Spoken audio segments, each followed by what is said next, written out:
Bienvenue sur Tuto Joomla. Cette vidéo va vous expliquer comment créer un article depuis votre interface d'administration de votre site Joomla. Toute première chose à faire, évidemment, accéder à l'espace administratif. Pour cela, vous allez sur votre page d'identification, vous remplissez le formulaire en indiquant votre identifiant et votre mot de passe, puis vous cliquez sur le bouton Connexion. Une fois connecté, vous arrivez au panneau d'administration. Pour créer un article, vous pouvez utiliser soit le menu latéral en cliquant sur Ajouter un article, soit en passant par le menu principal en allant sur Contenu, puis Article, et enfin Ajouter un article. Une fois dans la page de création d'article, nous voyons que nous sommes dans la partie Article ajouté, nous devons en tout premier lieu donner un titre à notre article. En effet, si vous ne donnez pas de titre, vous ne pouvez pas créer d'article. Voyez, nous obtenons une erreur nous indiquant que le champ titre est invalide. Donc, nous donnons un titre à notre article, puis nous rentrons dans le champ Contenu de l'onglet Contenu. Vous voyez que nous avons une série d'onglets ici. Nous rentrons donc dans Contenu, puis dans le champ de saisie, et nous saisissons manuellement, tout simplement, l'article comme on le ferait avec n'importe quel éditeur de texte. Alors, bon, moi je triche un petit peu dans la mesure où j'insère artificiellement un certain nombre de paragraphes. Voilà. Voici mon article saisi. Une fois mon article saisi, j'indique la catégorie dans laquelle ranger mon article. Alors cette liste déroulante, située à droite du champ d'édition, me permet de lister l'ensemble des catégories disponibles. Le nom des catégories, bien sûr, sera adapté en fonction de votre site et de votre thématique. Ici, pour l'exemple, l'article ira dans la catégorie 1. Ayant donné un titre à mon article, ayant donné du contenu et ayant pointé la catégorie, je vais structurer maintenant le texte de mon article. Le structurer, ça veut dire quoi? Ça veut dire le scinder en deux parties. En une partie introductive, ce qu'on appelle communément le chapeau, et la seconde partie qui est le développement complet de mon article. Alors pourquoi scinder un article? Tout simplement parce que c'est un usage assez commun.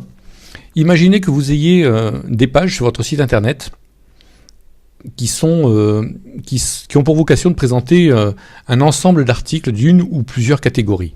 Vous ne pouvez pas décemment présenter 10, 15 ou 20 articles dans leur intégralité.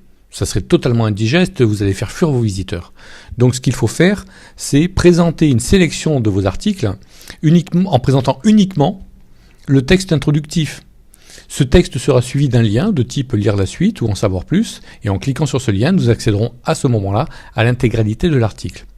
C'est quelque chose de très commun, on l'utilise sur la plupart des sites, vous avez déjà vu ça des dizaines, voire des centaines de fois.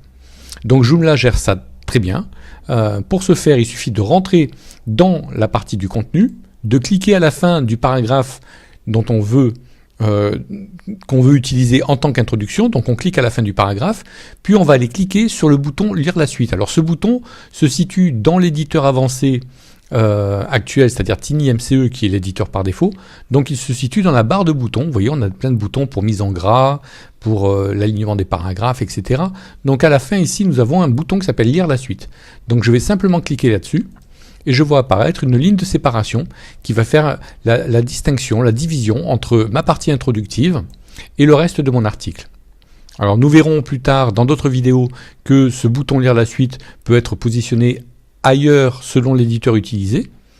Voilà, mais sachez que dans l'exemple présent, il est situé ici. Il faut savoir que TinyMCE, cet éditeur-là, est l'éditeur par défaut de Joomla.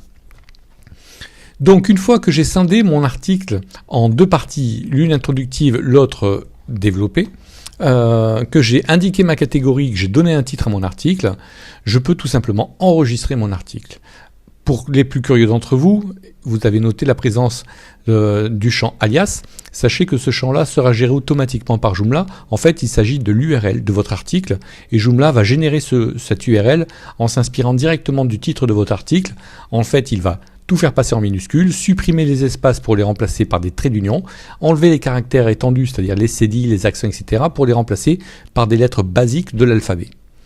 Voilà, donc j'ai un titre, j'ai un contenu scindé en deux parties, j'ai une catégorie dans laquelle ranger mon article, je peux à partir de là tout simplement enregistrer et fermer mon article. Je vois donc mon nouvel article apparaître dans ma liste d'articles. Si je vais sur mon site internet et que je clique sur la catégorie concernée, je vois à ce moment-là apparaître mon nouvel article. Alors il peut être au-dessus, en dessous, en fonction du tri qu'on a donné dans cette catégorie. Nous verrons ça aussi dans une vidéo dédiée à la gestion des catégories et au classement des articles. Voilà, donc là j'ai un article créé avec mon texte introductif, mon bouton lire la suite. En cliquant dessus, j'accède à l'intégralité de mon article. Voilà donc comment créer un article sous Joomla à partir de l'administration.